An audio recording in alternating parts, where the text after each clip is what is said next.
আসসালামু আলাইকুম। আশা করি সবাই ভালো আছেন। এটা হচ্ছে গত শুক্রবারের ভিডিও।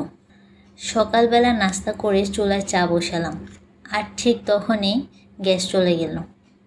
এরপর পুরো বাসাটা গুছিয়ে অপেক্ষা করতে লাগলাম কখন গ্যাস আসবে। দুপুরের পর যখন গ্যাস আসলো তখন আবার পানি চলে গেল। এই হচ্ছে শুক্রবারের অবস্থা। শুক্রবার দিন বিকেলবেলা একটু বাইরে যাওয়ার প্ল্যান থাকে, কিন্তু এই রান্না করতে করতেই পুরো দিন চলে যায়। মোটামুটি 3টা সাড়ে 3টার দিকে আমি রান্না বসালাম। তার আগে আমি সব কিছু রেডি করে রেখেছিলাম। এপাশে এক চুলায় ভাত আর আরেক চুলায় আমি ডাল বসিয়ে দিয়েছি। ভাতটা হলে এখানে আমি তরকারি বসিয়ে দিব। আজকে একটু মুরগির মাংস রান্না করব। ভাত হয়ে যাওয়ার পর এখানে আমি তরকারিটা বসিয়ে দিলাম। মাংস রান্নার ক্ষেত্রে আমি সবসময় পেঁয়াজ বাটা ব্যবহার করি, কিন্তু আজকে ফ্রিজে পেঁয়াজ বাটা ছিল না, সেজন্য আজকে কুচি করে রাখা পেঁয়াজ ব্যবহার করছি। পেঁয়াজ বাটা ব্যবহার করলে পেঁয়াজের পরিমাণটা একটু কম লাগে। এখানে আমি পেঁয়াজ কুচি, গরম মশলা, আদা বাটা, রসুন বাটা সব একসাথে ভালোভাবে কষিয়ে নিয়েছি। এরপর অল্প একটু পানি দিয়ে সব গুঁড়া মশলাগুলো দিয়ে নিলাম। এখন এই মশলাটা ভালোভাবে কষিয়ে নিব।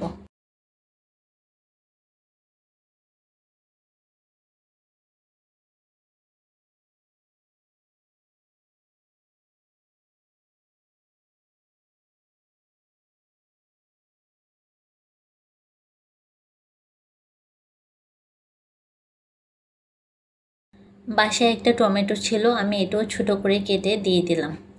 এখন টমেটোটা গলে আসলে তারপর আমি মাংসগুলো দিয়ে দেব।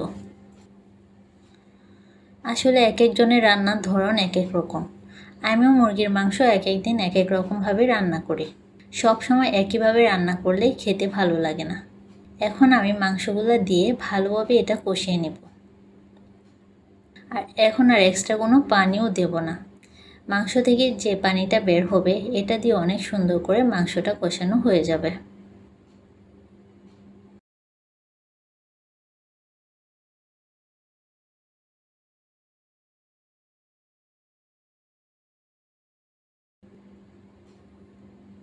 মাংসটা মোটামুটি কষে আসলে এখানে আমি কয়েক টুকরা আলু দিয়ে নিলাম।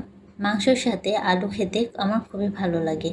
এরপর মাংসটি এপাশে চুলায় বসিয়ে রেখে পাশের চুলায় যে ডালটা বসানো ছিল ওইটাতে বাগার দিয়ে নিলাম।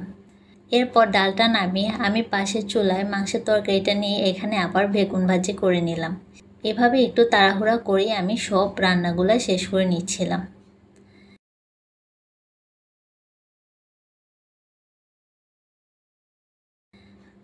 তারপর এপাশে আমি একটু সেমাইয়ের জন্য দুধ বসিয়ে দিলাম। সেমাই রান্না করতে তো আর বেশি সময় লাগবে না, সেজন্য ভাবলাম ছুটির দিন যেহেতু একটু সেমাইও রান্না করে নিই। আর এপাশটায় আমার মুরগির মাংসটাও প্রায় হয়ে এসেছে। এরপর একসাথে সব কিছু টেবিলে গুছিয়ে নিলাম। শুক্রবার সব কিছু একসাথে গুছিয়ে নিলে খেতে ভালো লাগে। আজকে খেতে খেতে অনেকটাই দেরি হয়ে গিয়েছে। ভেবেছিলাম বিকেলে একটু বাইরে যাব, কিন্তু আজকে আর বাইরে যাওয়া হবে না। ভিডিওটা আজকে এখানেই শেষ করছি। ভিডিওটি ভালো লাগলে চ্যানেলটিকে সাবস্ক্রাইব করতে ভুলবেন না। আর যারা ফেসবুক থেকে ভিডিওটি দেখছেন তারা পেজটিকে ফলো করতে ভুলবেন না। সবাই ভালো থাকবেন। আল্লাহ হাফেজ।